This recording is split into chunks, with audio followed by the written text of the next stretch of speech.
Het is oer en uit. Het doek is definitief val. Het was seizoen in de Eredivisie speelt het Cambuur aan zijn gewoon wedstrijd in Helmond Sport en Eindhoven. En Heerenveen wint naar een lucky van Golassin van NEC.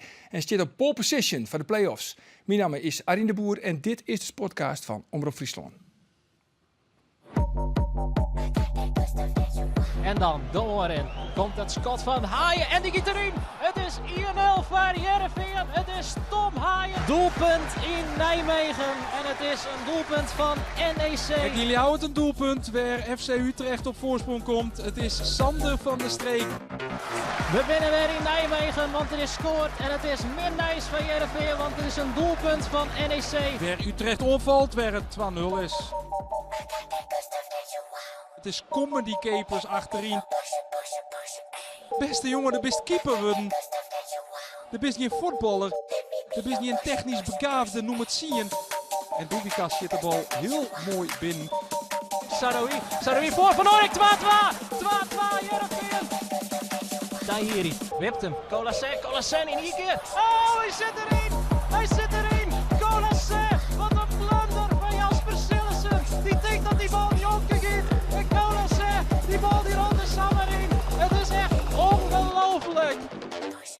Ja, en de heren die zitten er alweer klaar voor. Hier in de studio gewoon weer in de vertrouwde opstelling. De altijd keurige Andor Faber. Krijg we waarom van vakantie Roelof de Vries en scherp als een mes, denk ik. Zeker. Ja, toch? Ja. En Cambuur-directeur Art de Graaf. Mooi dat je er bent, Art. Ja, als je kampioen wordt, dan krijg je een telefoon van de minister-president, Mark Rutte. En dan krijg je een telefoontje van koning Willem-Alexander. Maar waar belt het er eigenlijk als je degraderen? Nou, ik heb na afloop van de wedstrijd mijn telefoon even in mijn broekzak gelaten. Behouden zodat ik hem voor collega's opneem, maar verder niet gekeken. Maar dan heb je toch ook wel... als je dan thuis komt, ik heb nog even Andorre geappt, want die verblindde mij met een bouwlamp tijdens een interview. Hij vroeg of ik veilig thuis was gekomen.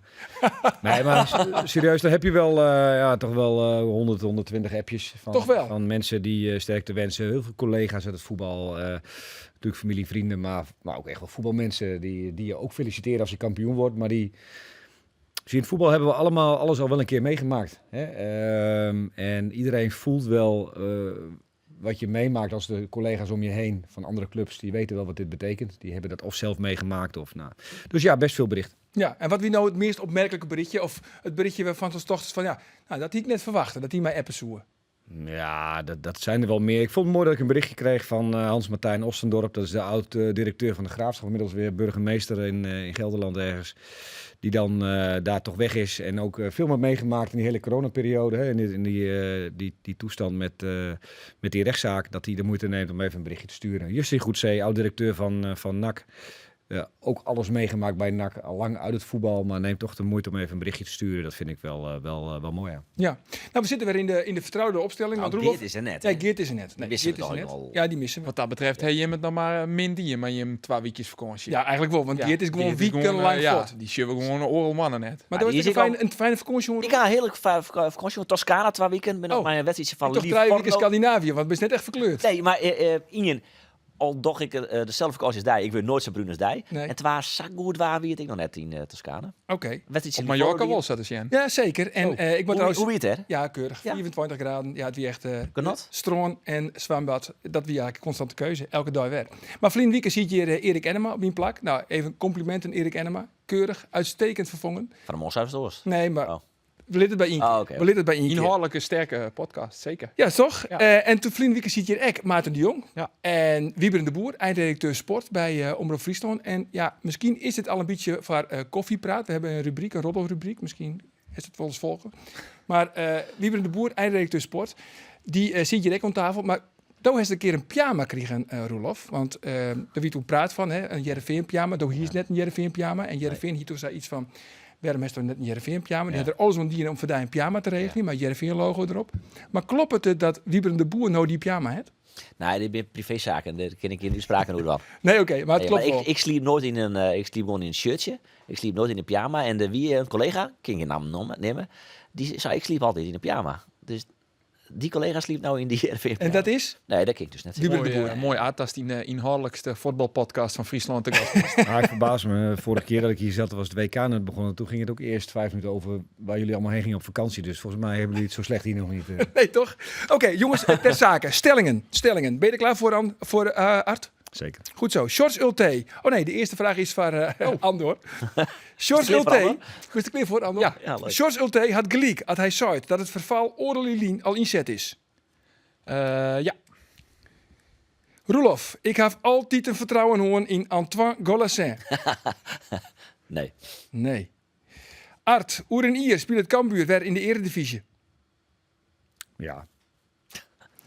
Overtuigend. Andor, hoe 4-4 speelt het Cambuur nog gewoon in de KKD? Nee. Oh, eensgezind. Roelof, het is dat ik mijn Jereveen-pyjama voor Joen heb. Oors hier ik hem snunten Joen Hoornien. Nee. Nee?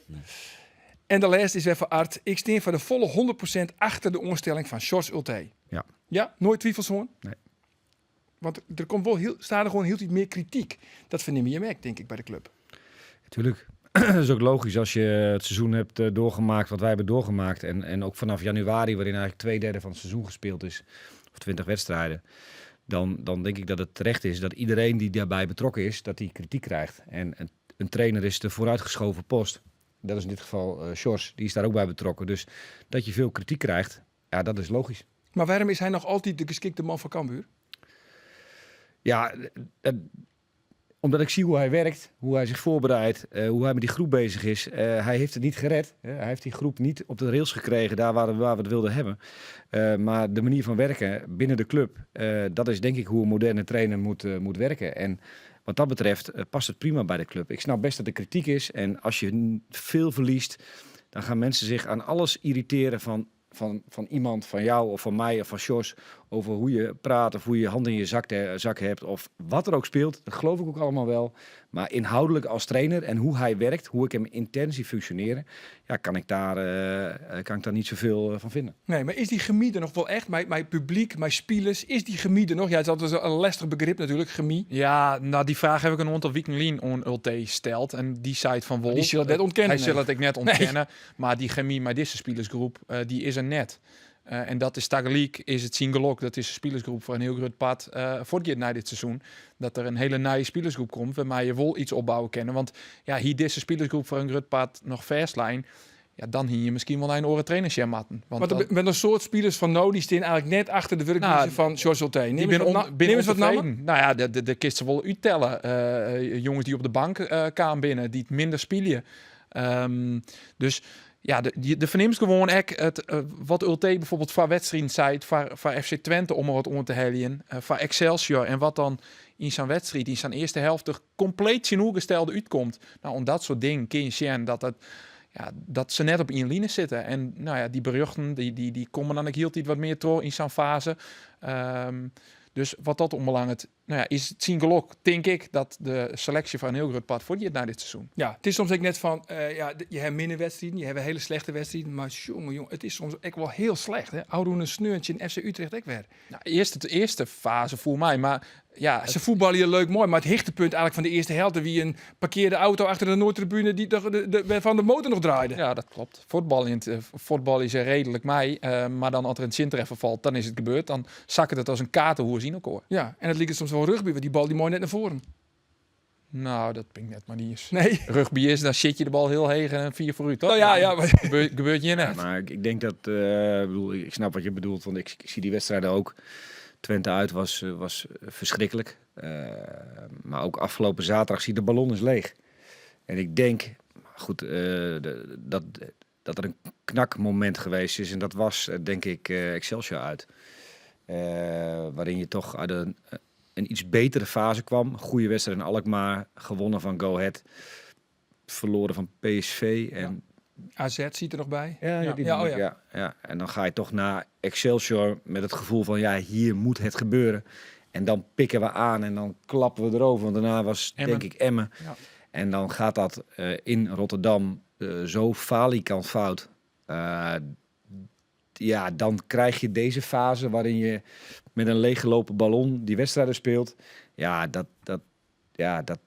herken ik volledig. Ja, Excelsior wie verdient persoonlijk echt het brekpunt. Voor mij persoonlijk wel, ja. Ja, ik hiet al eerder. Ik hiet eigenlijk Volendam thuis.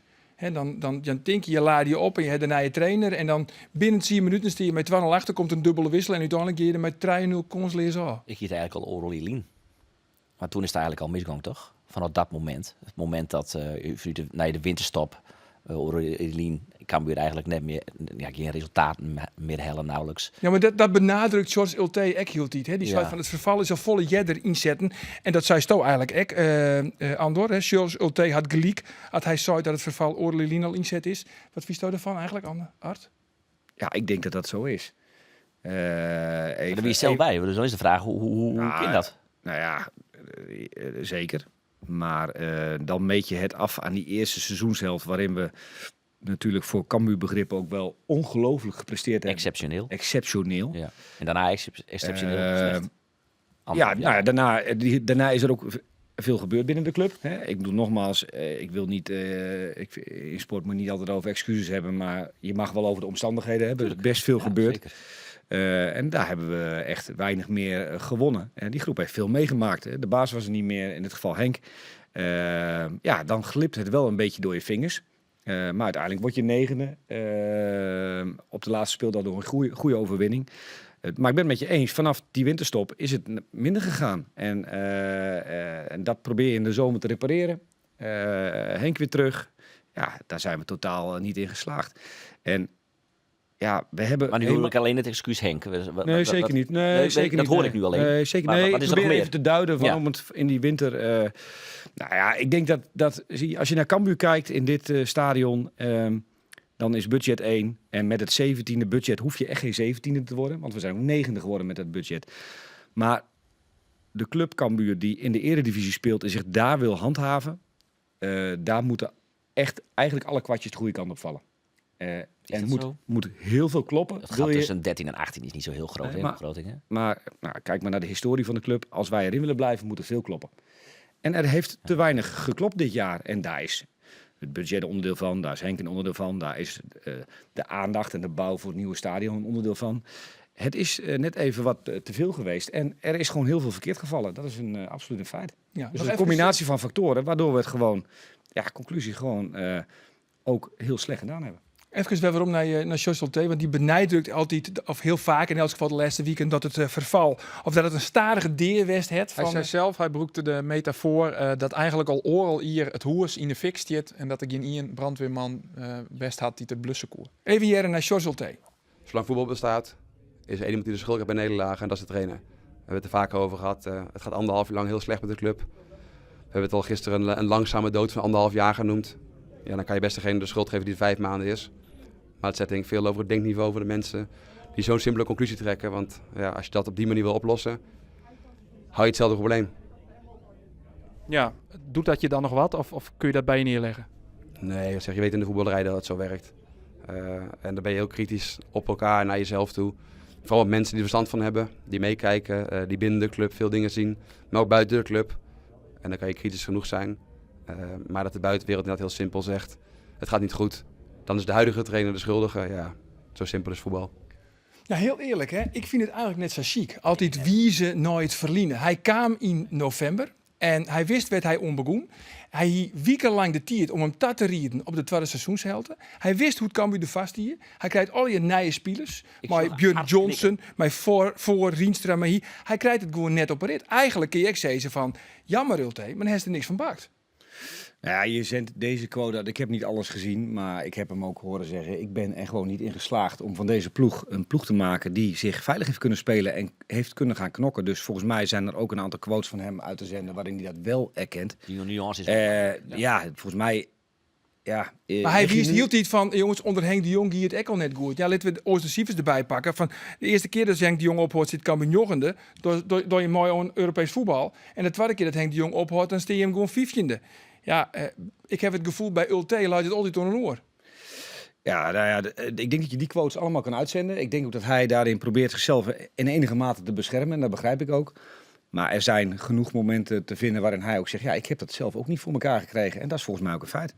Ja. Hij jou het zelf gewoon. Hij woedde een vechtmachine van Meidje van Cambuur. Omdat de voetballende manier, daarmee is het dus, de oren je net slagen. Dus hij zei, ja, ik wil het oorst van. Maar in deze groep zitten Neves Ulte geen voldwaande karakters om dat vechtvoetbal en die vechtmachine te wezen. En ja, daarvoor neemt hij de verantwoordelijkheid. Daarvoor zei hij, ja, dat is mij dus net slagen. Dat heb ik net goed gedaan. Ja, jongens, een echte Cambuurman, dat is Willem Visser. Die, nevens mij slaat hij in training hoe van de Leeuwters.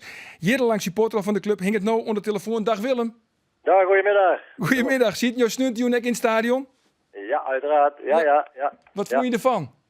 Nou ja, kijk, op het voetbal op een gegeven moment wordt leuk mee, maar dat doen we elke wedstrijd wel een klein beetje. Maar als het dan het moment er is, dat we dus ook zelf eens een keer toeslaan moeten, ja, dan laten we het eraf weten. En dan krijg je weer binnen een paar tellen 2 goals tegen en dan gaan de kopjes naar beneden en dan is het over en uit. En dan we hebben geen veerkracht en misschien ook te weinig karakter, jongens, om dat weer op te pakken. Dat is hartstikke vervelend en dat is jammer. Hè? Ja, maar had je nog wel een beetje vertrouwen in George Ulte?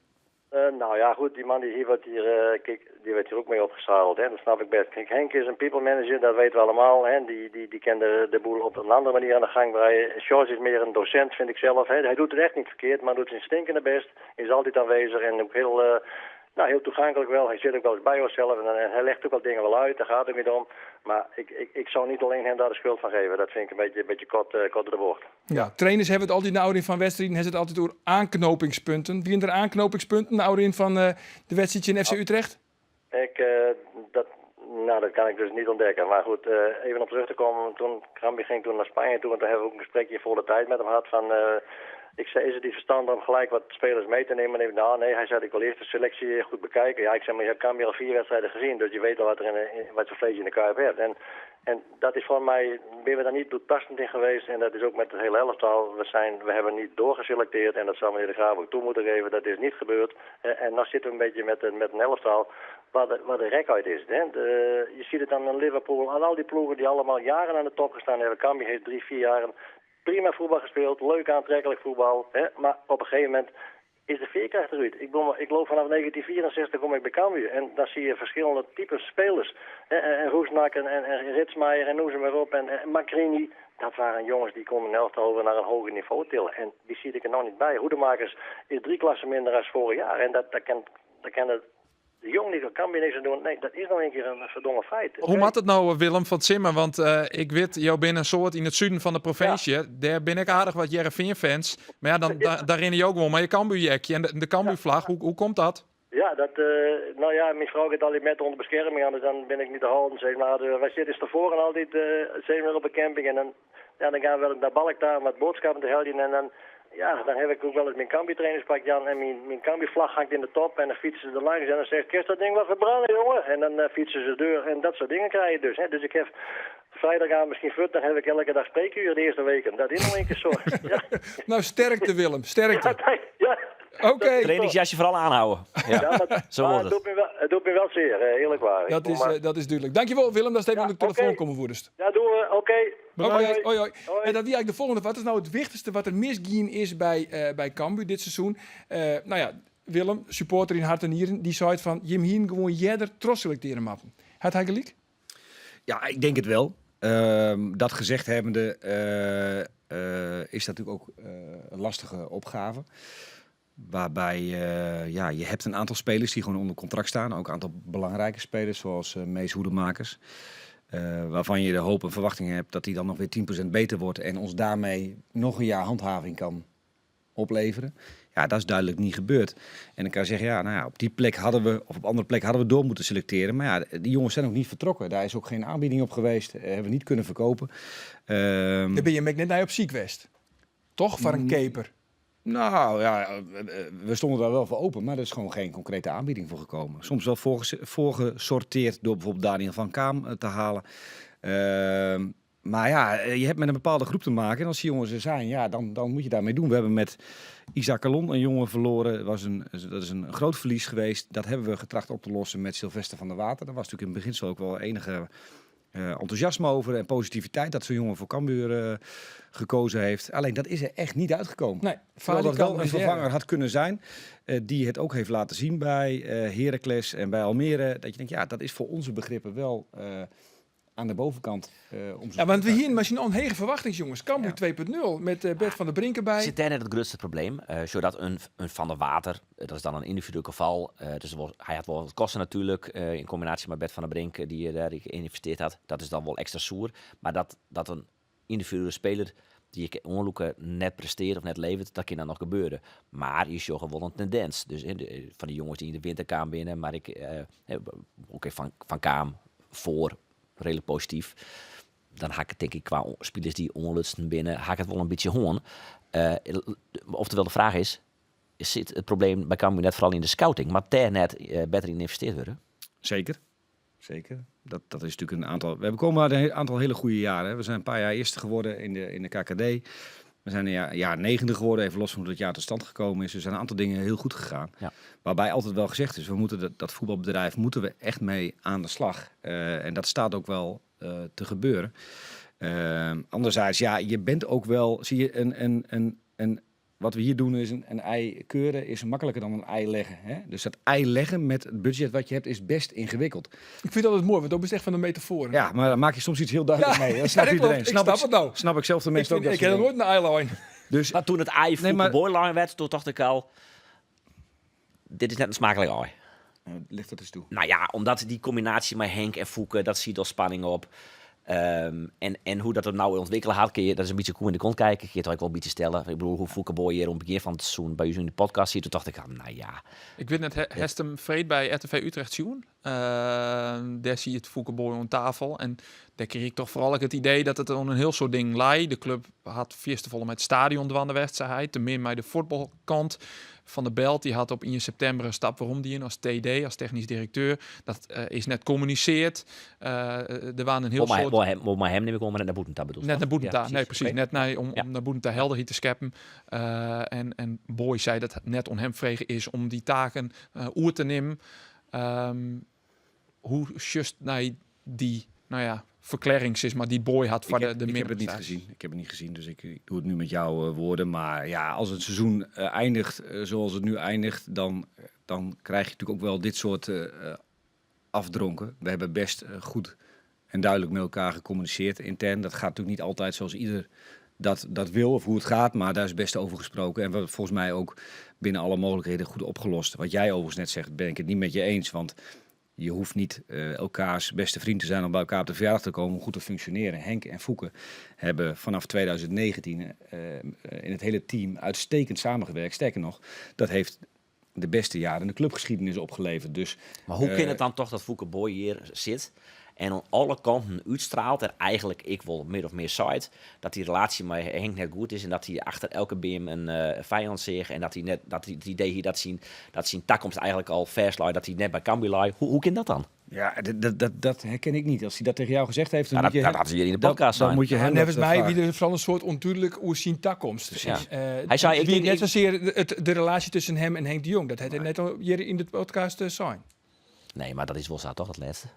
Dat die relatie net goed weer. Dat weten we toch al eerder. Hoe we het dan ik vind het echt professionele relatie. Ik vind het echt onzin wat je nu zegt, want het is echt een professionele relatie. Mannen die zich om elkaar bekommerd hebben in allebei hele zware tijden, het beste uit elkaar gehaald hebben, het ook heel veel met elkaar oneens geweest zijn. En dat moet volgens mij ook. Nee, maar daar zit ik niks van. Dus hier suggereren dat ze elkaar... Suggereer niks. Nee, maar want ik heb het niet gehoord. Nou ja, wij hebben van alle kanten dat die relatie tussen hun, ondanks het feit dat ze professioneel prima maken controle in doorgang, dat ze echt wel hun werk hebben. Ik zie het net dat een van beiden of hun werk daar toch net goed dien had, maar het wie net warm. Het wie hier warme relatie. Maar dit zit toch los van de degradatie? Nee, natuurlijk net. Want als het bovenin net lekker rint, siepelt dat haast altijd terug naar het team. En ik vind dat hier Cambuur had gewoon te min goede spelers onlutsend de laatste tijd. Dat trotselijk tegen. Maar dat had toch maar ook wat te krijgen. Dat is toch een wisselwerk. Maar dat heeft ook gewoon te maken met welke club wij op dit moment zijn, wat wij als budget hebben. Nogmaals, de samenwerking tussen deze mannen heeft de beste jaren in de clubgeschiedenis opgeleverd. Dus jij zegt als het bovenin rommelt, dat heeft heel veel resultaat opgeleverd. Dat heeft niet, hoeft geen warme vriendschap te zijn, toch? Nee, maar dat ben ik had je maar op een professionele wijze met mijn corona. Ja, nog even wat oors. Heb je nou het gevoel dat Cambuur weer echt op 0 beginnen moet? Nou, nee.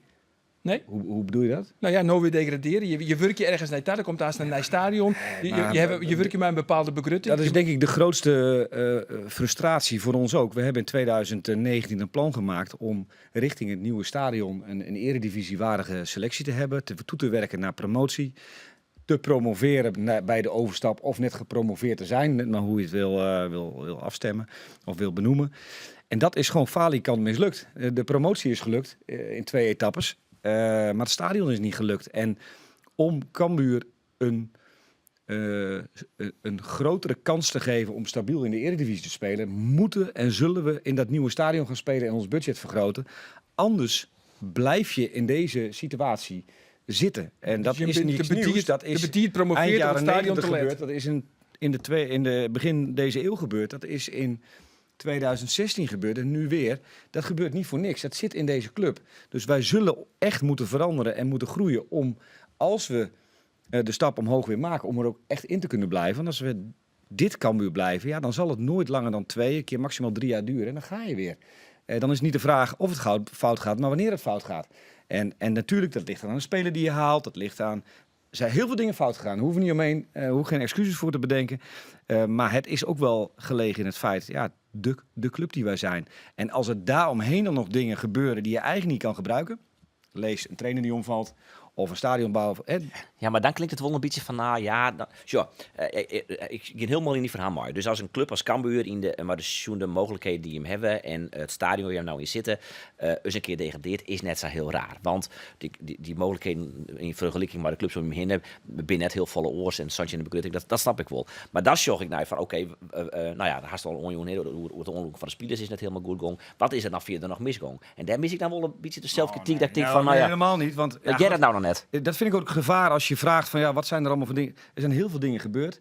Maar nou, beneem ze dan? Want ik jij dan over scouting, maar verder het stadion, dat snap ik ook wel. Maar ik bedoel, eigenlijk is er... Ja, je komt heel snel in een vorm van excuus terecht. Dat wil ik eigenlijk niet. Want we hebben het gewoon slecht gedaan. We staan op de laatste plaats op dit moment. En daar kunnen we maar zo eindigen. Dan heb je het gewoon slecht gedaan. Punt. Dus, en daar zijn allerlei dingen omheen waardoor dat ontstaat. Dat kan doorselecteren zijn, dat kan geblesseerde speler zijn, dat kan de trainer zijn, dat kan scouting zijn. Ja, er is een heel arsenaal aan onderwerpen die je daarop kan noemen, die wij echt zullen moeten gaan verbeteren. Maar het grootste onderdeel daarvan is dat wij echt naar een hoger budget moeten. Want anders dat blijft gewoon, het blijft heel broos. Elke fout die wij maken is dus meteen dodelijk, feitelijk nu. En die fouten hebben we ook gemaakt, want dan sta je niet waar je staat. Ja. Even naar die dus heel veel zelfreflectie, nogmaals, ik kan dat niet vaak genoeg zeggen. Want mensen zeggen, ja joh, je wijst naar van alles. Dat doe ik niet. We hebben gewoon dingen niet goed gedaan dit jaar, anders eindigen niet waar we eindigen. En alleen zijn al die omstandigheden eromheen, ja, die kan je allemaal opzommen. Die zijn er ook. Even naar die verantwoordelijkheid. Een trainer wordt aanrekenen op de prestaties op het veld. Als je een trapje heen gaat, dan wordt een TD of een technisch manager aanrekenen op de selectie waar de trainer maar werkje maakt. Hoe just dan naar de verantwoordelijkheid in dit seizoen van de Belt en van Fouke Boy? Ik denk dat we naar dat hele team kijken, want daar maak ik ook onderdeel van uit.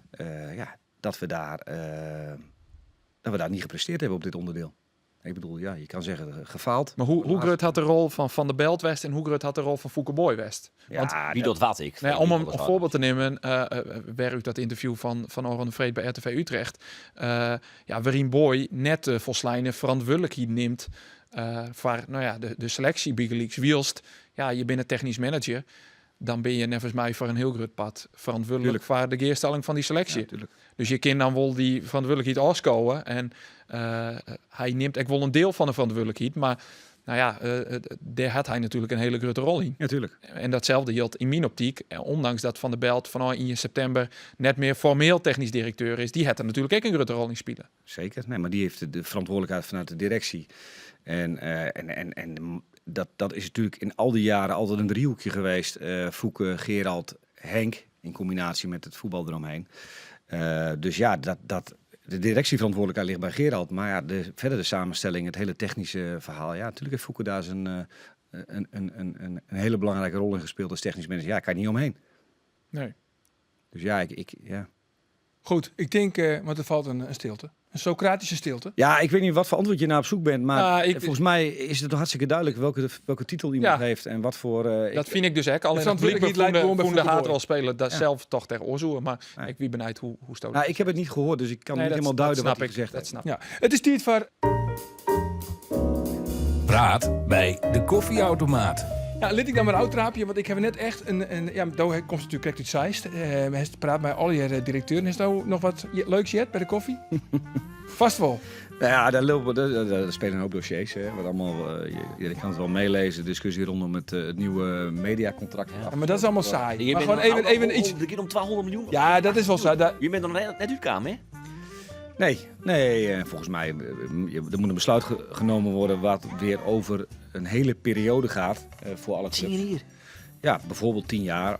Dus dan moet je wel heel goed met elkaar op één lijn zitten en duidelijk hebben waar het om gaat en of het allemaal klopt. Ja, voetbalclubs op één lijn, dat weten we. Ja. Tijdens corona Dit is, slagen dat dit ik is al net. vrij inhoudelijk voor deze rubriek. Arjen wil graag ergens anders staan. Arjen wil juice. Ja, ik wil Weet je dat dat begrip? nog een beetje juice, want ja, dat scoort redelijk. Nou, daar moet ik je wel teleurstellen, want daar was vandaag geen ruimte voor. Nee, geen ruimte voor. Nee, Allemaal serieuze gezichten. Ik heb misschien een primeurtje. Goh, het is jouw rubriek, Ja, dus ik ja, had wel verwacht dat jij een... Ja, ik heb een primeur, en echt Ja. een grote primeur. Oh. Want, nou goed, ik oordenprogramma's bij Omroep Friesland. Oordenprogramma's. Het programma Heer, wat dus een zeer succesvol programma is. Denk er nou om, je is nog ver hoe collega's beginnen. Nee, maar die praten juist. Dat nou net. Die praten juist oer us. Oh. Oordenprogramma's, die praten oer de sportcast. Even hier. Ja, heel vind ik wel een mooi programma. Oh, oké, nee, klopt. En die man met de ja, wachten met het voetballen, dat vind ik ook mooi. Oh ja, de sportkaart. Ja, dat is wel mooi. Ja, daar ben ik fan van. Ja, dat vind ik wel mooi. Dat gaat nog net zo lang, Nee, maar dat is wel mooi. Nee. Ja. Geert van Thun, ik ben een aardige man. ja? Ja, Niet echt ik wil, hè? dat weet ik niet. Denk ik. Ja, ik ben wel een beste fan. Ja? Oh. Roelof de Vries, nee, dat is een misselijk vuur. Ja, dat zou wel op mij vallen. Ja, ja. Nou, valt het mee? Roelof de Vries, valt u mee? Ik ken hem wel langer dan vandaag. Toch? Dus, DKV'er. Ja, DKV, zo is het jongens. Hey, even oer Michel Flap, want die had het te pakken hè? Is dit nog de rubriek? nog Oh ja, of wil je hem nog wat... Hey, Nou ja, er is ook nog wat. wij maken die zwartmatch. Want? Do, wist je even volger? Ik. Ja. En wie hier nou doen sneun, een vervanger. Want wij zitten op het strand van Mallorca en in de heuvellandschappen van Toscane. Ja, in de Rijn. En nu hier een zeer talentvolle collega Arjen Visser, die hem kijkt herkennen, die het formidabel in frustratie zit op zijn kopstoel. De wordt on je stoelpoot. Ja. Oh, als commentator? Ja, Ja. Hakiet in de... Oké. Vond dit het beetje om die... Ja, ja, dat Ja, vind je het leuk? Zo zou maar kunnen. Ja. En hij staat maar over Verlien Wiekers hier staan op het terras. Ja. Naast Jan Naast Jan Siersma, Siersma, ja. de succesvolle trainer van de onder 21 van AZ. Zoals Tjenk is, hij weer het hele weekend op terras Ja, zitten. dat ken ik inderdaad, Jen. Ja, Dan maar praat ik een beetje met dubbele tong nog. niks opvong. Ik trof in het Cambuurstadion wel Pieter Bos. Pieter Bos, de oordoelman. Ja, stie met Sonny Stevens te praten, daar was Orski van naam. Pieter Bos gaat naar omstandigheden goed, maar hij wordt heid. Hij wordt heid. Ja. Nou, dan pak je dat toch weer even mee. Ja, Pieter Bos. ik wist het al, jongen. Oh, je wist het al. Ah, Oh, maar dat is dus Jude. Dat willen we dus graag weten. Maar van wie? Oh. Oh ja. Maar dan denk ik bij Tom, want ik denk ja, hij maakt hem net te bot inspannen. Vanwege zijn hartkwaal. Precies. Ja, nee, oké jongens. We gaan naar Michel Flap. Michel Flap, want die had het te pakken. Toch? Nou, een heel mooi doelpunt. Ja, toch? Een prachtig Vrij doelpunt. trap, Zij heet hoe de vloek van Flap.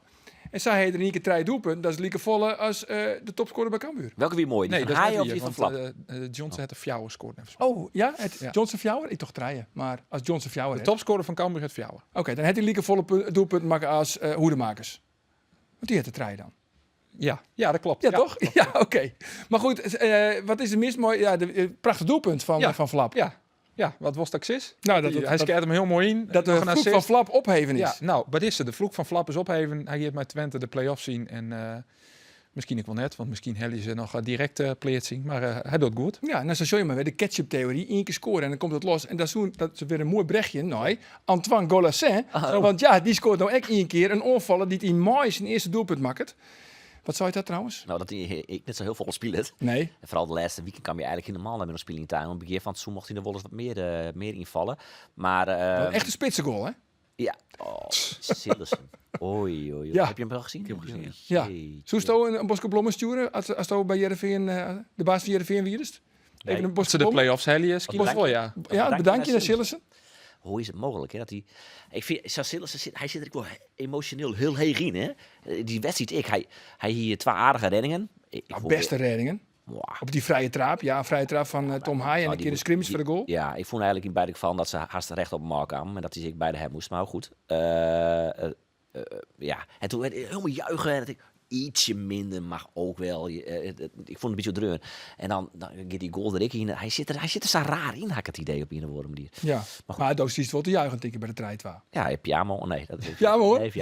Nee. Maar dat natuurlijk. Het zit nou eindelijk een keer mooi voor Heerenveen, hè? Want de laatste weken gaan ze heel vaak een wedstrijd horen dat het redelijk 50-50. Welke kant valt het op? En het ziet heel tijd net mooi. Nou ja, Sjoggen dan toch vaak wel aan het einde van het seizoen. Dat kwartje dan ik wel weer eens een keer de andere kant op vallen. De scheidslijn is heel tin. Het is samen de andere kant opvallen bij Heerenveen. Je denkt van ze hebben de wedstrijd onder controle. Ja. En dan in één keer steen je mee. Maar ja, dat wie bij RKC, dat wie bij Emmen. En wie nou 2 in van NEC. En toen die NEC, ik 2 hele dikke kansen. Hè, die mate die in op komt maar de keeper. En dat die Maus wel goed.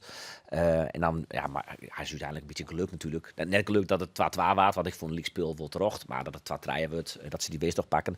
Maar wel echt cruciaal natuurlijk voor Heerenveen. Want de Oors, hier kan net heel veel meer voor jou. En nou, jou ze nog wel...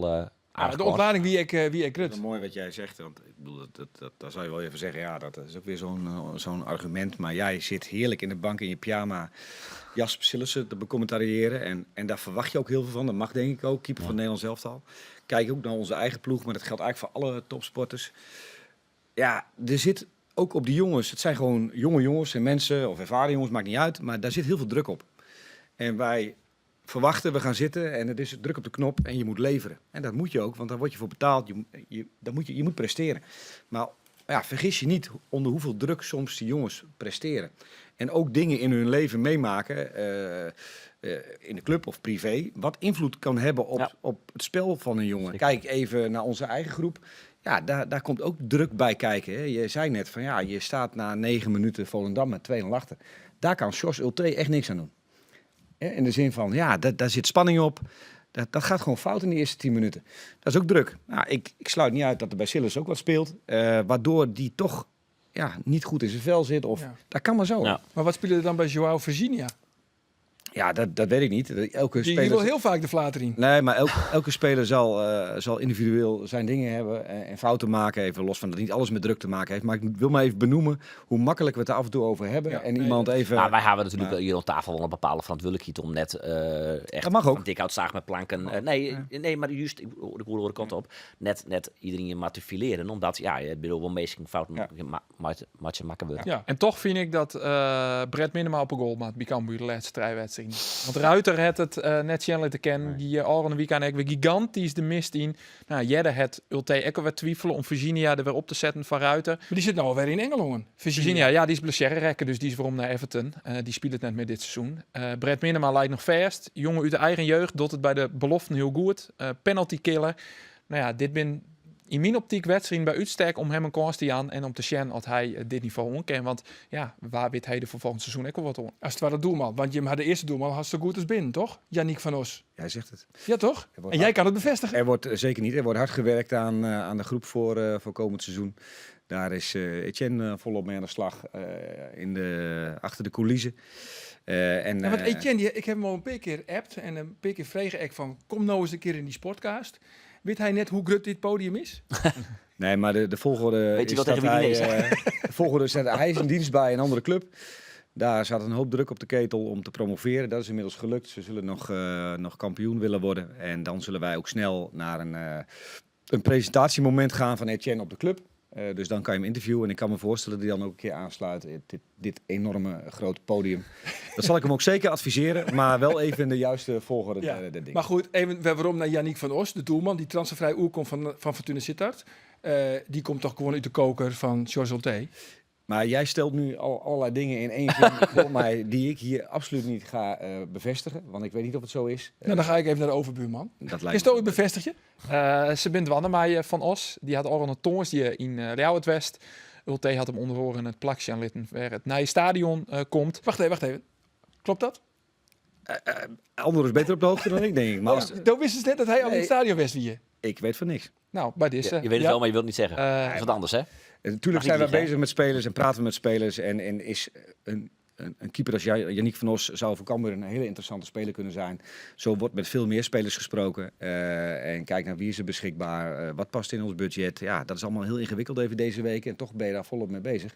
Want elke keuze die je nu kan maken, kan een voorsprong opleveren. Dus, Kist al zeggen hoe je hem spelers begrutting de volgende seizoen uitzet? Hoe heeg die wijze zil? Nou, nee, niet exact. Maar dat wordt deze dagen natuurlijk wel bepaald. Zie, heel bepalend is nog hoe die laatste play-off plek gaat uitpakken. En wie er vervolgens of in de KKD blijft of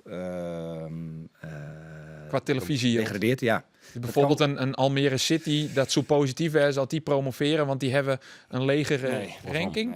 Nee. Ik noem maar een voorbeeld. Willem II promoveren en Volendam degraderen. Dat zou een positief effect hebben. Want Willem II staat over 10 jaar ver boven ons op die ranglijst. Dus dat zijn wel significante verschillen. Dan moet je wel even... Maar daarom dacht ik op die ranglijst zit Almere City onder Jim. Als die dan promoveren, maar dan moet er een uit die boven ons staat. Ja, dat is... En één terugkomen. Ja. Almere, Volendam, dat gaat wisselt elkaar af. Ja. Dat is alleen nog Willem II, denk ik. Of NAC misschien ik nog? Nou ja, ik denk in ieder geval Willem II, Heracles Volle zijn weg. Nou, dat zijn wel belangrijke dingen die spelen. Dus we weten straks wel ongeveer waar we rekening mee kunnen houden. Maar die laatste... en dan gaat het om tonnen. Dus, nee, maar ton. Dat gaat wel om een ton of zo, ja. Ja. Maar het is wel serieus geld op onze begroting. En naar een spelersbudget kijkende. En die begroting... Wat is dan een indicatie, Jan? Want dit seizoen wie het, je begon met ongeveer 4 miljoen. Het is wat oproen. Weet je, Cambuur in dit stadion heeft normaal gesproken, als je een aantal jaar KKD speelt, een spelersbudget van 1,6 miljoen. Dat is een beetje Cambuur. Daar kan je nu feitelijk je parachute payment bij optellen. Hè. Dat klinkt heel stoer, maar dat is eigenlijk het bedrag wat je meekrijgt als je degradeert. Ja, 4 ton. 6 ton, 4 ton, 2 ton. Voor ons dus 4 ton, 2 ton. Dan kom je ongeveer uit op 2 miljoen. Vorige periode zijn we kampioen geworden met zo'n 2 miljoen spelersbudget. Dat was die 1,6, 1,5, 1,6 plus het spelersfonds. Met die 2 miljoen ben je de 5e in de KKD. Dat hebben we dan nu weer. En daar gaan we natuurlijk proberen om te kijken, kunnen we daar wat meer van maken. Ja, en dan dat proces is nu gaan. Daar kan dat aan bijdragen wat ik net zei. We zullen zelf op zoek moeten naar wat ruimte. En misschien via Bert van der Brink. Kan dat nog? Nou, nee, want het zit niet in je exploitatie. Dat moeten we in feite zelf gaan realiseren. Maar dat kan wel bijvoorbeeld doordat er een transfer plaatsvindt. Ik noem maar wat. Nou, dat zijn natuurlijk wel dingen die de komende periode op ons pad kunnen gaan komen. Waarin we natuurlijk moeten proberen om dat budget zoveel mogelijk te stretchen. Ja. Om volgend jaar en een goede selectie te hebben en om te kunnen spelen om promotie. En wij kunnen niet zomaar als Zwolle en Heracles zeggen, we gaan even met 4 miljoen verlies vertrekken. En daarmee gaan we zeer waarschijnlijk eerste of tweede worden. Dat moeten we ook niet doen. Maar je wilt natuurlijk wel goed voor de dag komen volgend jaar. Ja, maar bijvoorbeeld dus de Sylvester van der Waard. Vraag, dan weet je dus ongeveer waar het nu op staat. En dat wij moeten proberen om dat op te krikken. Het zal minimaal 12 miljoen wezen en hopelijk in ieder geval komt er nog een aantal ton bij. Ja, dat is die orde van grootte. En afhankelijk van een degradant of een promovendus of een transfer of wat andere vormen die we vinden. Maar dat zit hem vooral in die dan gaat het dus ongeveer tot de helft, het spelersbudget. Nee, want we zitten nu zo rond de 4,1 of zo. Ja, en je hebt naar ongeveer minimaal 2. Ja, oké, ik zit iets daarboven, maar ja, klopt. Ja. En bloot Sylvester van der Water? Die heeft een doorlopend contract. Dus die bloot? Die blijft, ja. Of je maakt een verkeepje? Precies. Ja. En hij nam het 5e ongeveer. Dat wist net helemaal natuurlijk. Maar als ik kijk naar clubs als NAC, als ik kijk naar Almere, als ik kijk naar ADO, als ik kijk naar Willem II, als ik kijk naar Groningen, dan zou je al op de 6e plek staan. Groningen zeker natuurlijk. Ja. Maar Willem II, de begrutting van 3,2, maar dat is natuurlijk weer wat anders dan een spelersbudget. Ja, okay. Ja, wat kost het deze degradatie Cambuur eigenlijk? Als je het uitdrukken moet in euro's? Kan je natuurlijk nog niet helemaal zeggen, maar je tv-geld is de eerste slag. Hè. Die gaat van, ik denk nu 2,1 miljoen naar 1 miljoen. Dus dat is het eerste wat je kwijt bent. Je hebt in de eredivisie altijd een aantal sponsorcontracten die sec aan de eredivisie hangen. Zodra je eruit valt, is dat ook gelijk weg. Dus al met al ben je zo 2 miljoen kan je zo wegstrepen. Ja, maar goed, en als je promoveert, kan je die er gelijk weer optellen. De salarissen die gaan door de helft, denk ik. Nou, heel veel contracten lopen af, dus die gaan naar 0. Ja. En een aantal contracten, ja, die leveren in. En dat is verschillend, maar je levert wel fors in als je een contract hebt wat in de eerste divisie doorloopt. Ja. Maar is de doelstelling voor het Takkum-seizoen wel om Werkgeliek te promoveren? Ik vind dat we als Cambuur, zeker als je terugvalt naar de KKD, moet spelen om promotie. En daar zijn natuurlijk heel veel wegen die naar naartoe leiden. Dat is plek 1-2, maar dat zijn ook de play-off plekken. Nogmaals, als ik net schets hoe die begrotingen eruit zien in de eerste divisie, dan kun je zeggen, ja, we willen eerst of tweede worden, dus niet heel realistisch. Het kan wel, want in 2021 zijn we ook eerste geworden met, ik denk het 5e budget. Dus het kan, maar we moeten gewoon spelen om promotie. Nou, en naarmate de voorbereiding vordert, de selectie vordert, je budget duidelijk is, kan je misschien dat wat scherper formuleren. Maar op dit moment kan ik niet anders formuleren dan dit. Nee. Spelen om Het promotie. wordt belangrijk dat Cambuur in een betiert stadium, dus het heeft deze mannen nog een grote fisk binnenhelpt. Een speler die een soort van working had op orenspelers. Van, oh, er gebeurt wat. Cambuur is serieus ondergong. Dan willen wij ook wel naar Cambuur. Want er zijn een heel soort factoren die het meeste voetballers tjinsten om naar jou te komen. Maar Yannick van Os weten we dus nou. Ja, maar dat Yannick van Os, ja, is geen grote vis. prima keeper, Os. maar Is een? Het is geen vis, het is een os. Dat is een os. ja, maar geen grote vis. Hij wil wel terug. Ja, oké. Maar Maar ik denk dat het Orennamen? nog belangrijker is dat er een dikke vis verkocht wordt. De mat inderdaad. In de Bangoeren hebben we natuurlijk over 1 miljoen hoor. Nou, Het is niet meer realistisch. ik denk niet meer dat het... Hè? Van de Maar water. misschien ik wel trouwens, weet ik Van de eigenlijk water niet. mag je Weet die ik verlies eigenlijk In pakken. ieder geval niet deze tafel, dat zal de markt bepalen. Ja, wat hij nee, waard is. daarom. Ja, Ja. dat Nee, zullen we ik zien. stel ook meer te vragen. Een het niet. linksback met zijn leeftijd, zijn profiel. Ja, dat is best wel, kan best vraag naar zijn. Dus laat de markt dat bepalen. Maar het zou mooi zijn als hij een stap kan maken voor hemzelf. Met 1 miljoen kun je veel ook, hè? En ook voor de club. Daniel van Kaam, maar nou heeft hij een gelimiteerde transfersom in zijn contract, maar die gaat misschien wel mij jongeren naar het EK onder 21. Nou, Dus ik een speler die in dan is die weer in de picture. Maar gelimiteerd, wat is dat bedrag dan? Of kunnen we dat hier net zeggen? Nou, dat ga ik hier niet op tafel leggen. Maar zie je, wij hebben hem kunnen Ja, maar weer gelimiteerd. Uldering is ook al kopen. gelimiteerd. Ja, maar ja, anders komen ze niet. Ja, maar dat anders? zijn limieten waar je waar Cambuur wel blij van wel wordt. blij van wordt. Maar ja, in deze fase, daar moet je ook natuurlijk vanaf. Ooit. Maar als je nu zo'n speler wil halen, dan Ja, moet je nee, ook, anders komt hij gewoon niet. Nee. Ik bedoel, hij zou eigenlijk naar Fortuna gaan. En waar zij hem voor gekocht hebben en waar wij hem voor verkocht hebben, daar zit echt een lichtjaar tussen. Ja. Dus ja, je kan zeggen dat doen we het niet, maar dan komt hij ook niet. Ja. Een grote vis. Heeft er nog wat namen jet? Nou ja, algemeen bekend is dat Cambuur Mark Diemers, waarom Helly wil naar Ljouwert. Maar Diemers wol net. Nee, Diemers die wil in principe geen keukenkampioen divisie. Dus wel een grote vis. Wel een grote vis. Ik weet dat Lukien en Mac heel graag meenemen wil naar Grains. Dus er is ook concurrentie. Ja goed, die is denk ik net realistisch. Cambuur heeft mij Verlana's praat van NAC Breda.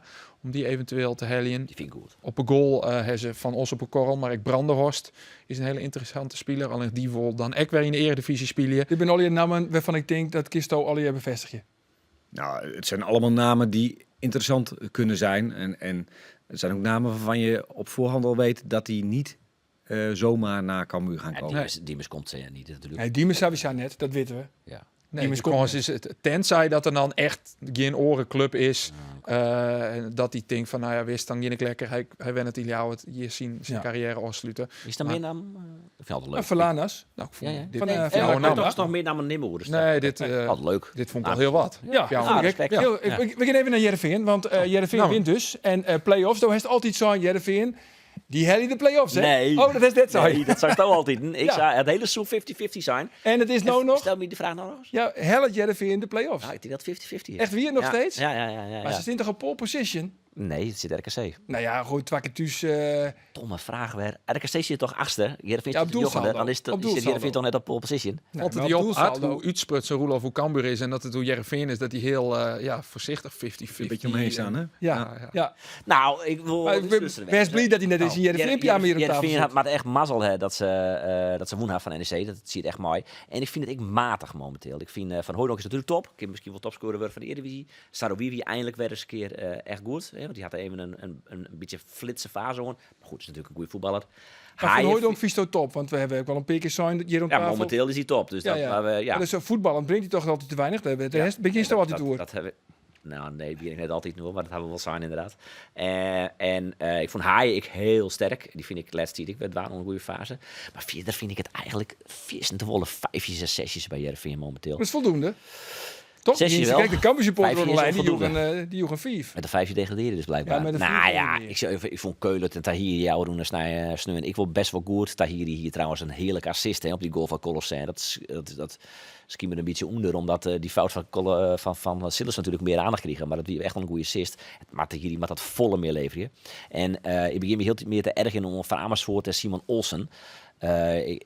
Dat is nooit een goed teken, hè? Nou ja, Als dan zit je begint naar zijn te wedstrijd te zien en dan denk je van, dat had ik nou al langer. Ik vind dat Olsen gewoon net op een goede plek zit, maar wel een goede voetballer is. En bij Van Amersfoort dacht ik in eerste instantie, want er moet scorend vermogen bij komen. Maar hij had nou dat 3 goals maken en 0 assists. Dus dat is echt 4 te min voor een tweede spits waar hij eigenlijk speelt.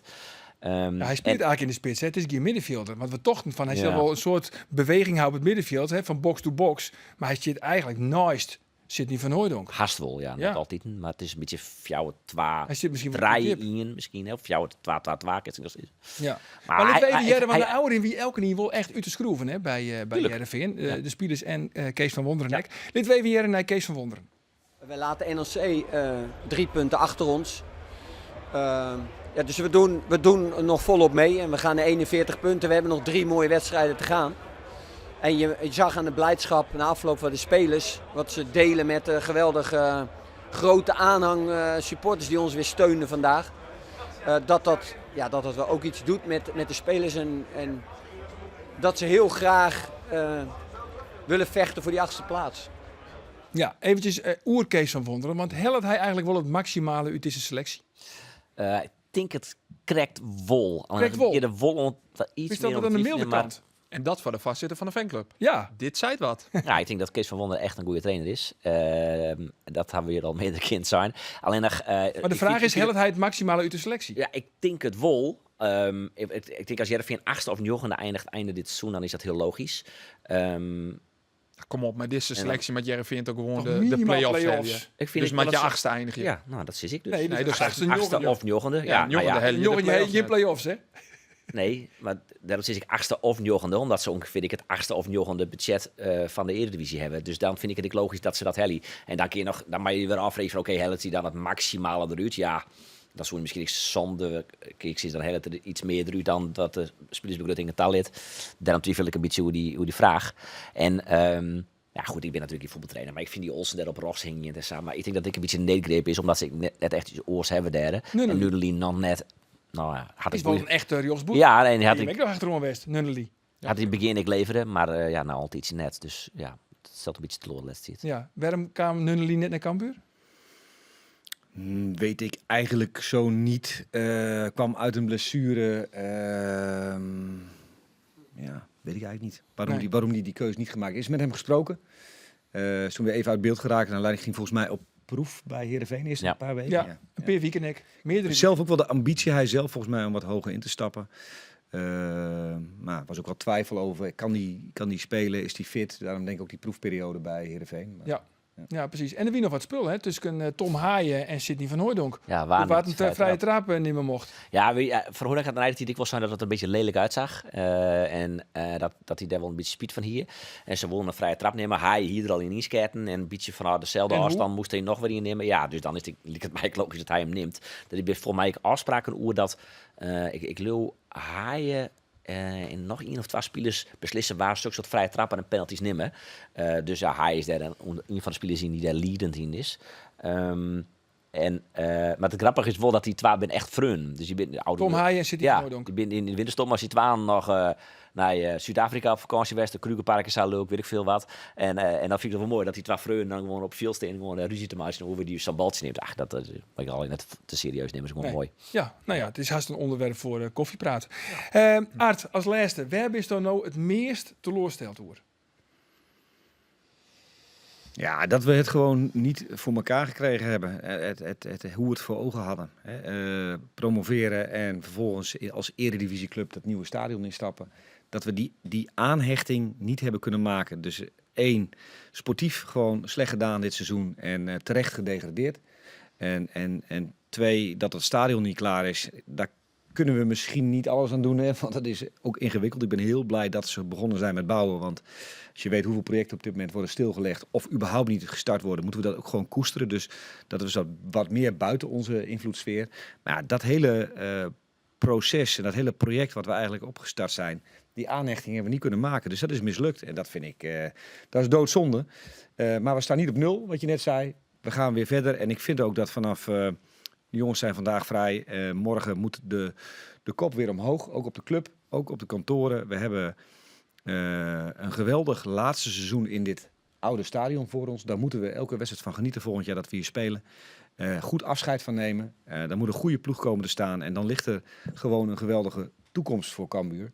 En laat dit de laatste sportieve hiccup zijn voorlopig. Als we nu omhoog gaan hierna, dat we dan ook gewoon meer basis onder de club hebben. Stabieler zijn, ons voetbalbedrijf beter doorontwikkeld hebben. Zodat we ook gewoon beter beslagen ten ijs komen. En dan ook die club op dat niveau kunnen houden. Ja. Dus zeer teleurgesteld, maar er is ook heel veel perspectief. En daar moeten we echt mee aan de slag. Kisto de fans gerust stellen, want Doop is nou net degene die het Etienne Rijnen onsteld had. Dat doet de Rie van commissarissen, maar Doop kist hem wol vanuit het Zwolse. Waarom is Etienne Rijnen de goede man om deze simmen de hele selectie van Cambuur geer te stellen en ervoor te zorgen dat er een competitief overtal staat voor het seizoen? Ja, ik heb die overtuiging zeker. Etienne is een jonge professionele vent die hele goede kijk op het spel heeft. Heel veel contacten heeft nog een leeftijd dat hij ook heel veel spelers zelf kent of meegespeeld heeft. Of een generatie die kent. Dat is zijn netwerk, want daar ben wel vraagtekens bij natuurlijk, hè, dat hij amper netwerk heeft. Ja, maar wij hebben allemaal netwerken. Hè? Dus ik zit niet zozeer in een voetbalportefeuille, maar ik krijg ook alle telefoontjes. Dus dat netwerk, vind ik, is natuurlijk belangrijk. Maar zodra je technisch directeur bent van een club, heb je een netwerk. Want je nummer gaat vanaf dat moment rond bij alle agenten die er zijn. Of je hebt zelf al een nummers. Het is in mijn beleving veel belangrijker dat jij een visie hebt over hoe je dat elftal gaat samenstellen. Wat er nodig is om een succesvol elftal samen te stellen. Wat voor spelers daarvoor nodig zijn. Dat vind ik belangrijker dan dat je zozeer een netwerk hebt. Maar laten we eerlijk zijn, Etienne is groot geworden in betaald voetbal. Die kent echt iedereen. Daar hoef je niet bang voor te zijn. En natuurlijk is hij onervaren. Maar ja, wij hebben gezegd, joh, de nieuwe generatie moet nu aan het werk. Er staat genoeg ervaring omheen met Gerald, al zijn ervaring die hem kan helpen. Op onze HR Finance afdeling die al jarenlang ervaren heeft met alle contracten, met TMS, met de clausule, dat het hele verhaal daaromheen klopt. Ja, dan hebben we gewoon een goed team van mensen waar Etienne de vooruitgeschoven post is. Ja, daar heb ik alle vertrouwen in. Ja, mijn Sjors Ulte dus, want de meesten die letter inskekelen binnen. Mijn Sjors Ulte als haartrainer van Cambuur. Yes. Okay. Ja, Arjen wil afronden, maar het stadion nog. Wat is de doelstelling nou? Wanneer de eerste wedstrijd? Nou, contract is 1 januari. Heb ik al eerder gezegd, dat is heel ingewikkeld. Dus wij gaan ervan uit dat we het hele seizoen 23, 24 aan het Cambuurplein spelen. Het zou mooi zijn als we in de aanloop van het seizoen, dus in het voorjaar, daar al wel deels terecht kunnen. Om wat dingen door te testen. Het is best wel ingewikkeld om zo'n nieuw gebouw in gebruik te nemen. Je moet het doorbouwen. Zeker, ja, zeker ook dat. Dus, maar dat je ook al daar wel terecht kan om al eens een oefenwedstrijd te spelen. Of in ieder geval dat gebouw je al eigen te maken. En dat we dat nieuwe seizoen, dan hebben we zo 24, 25 dat we daar de openingswedstrijd spelen. Ja. Dat is eigenlijk zoals wij het onze organisatie nu voor ogen hebben. En dan ben je toch nog algemeen directeur? Daar ga ik wel vanuit, ja. Ja, nou ja, 2 jaar in 2021, toen zei dus van, ik heb hier langs de tiert hoorn bij Cambuur. Je hebt een goed geheugen. Ja.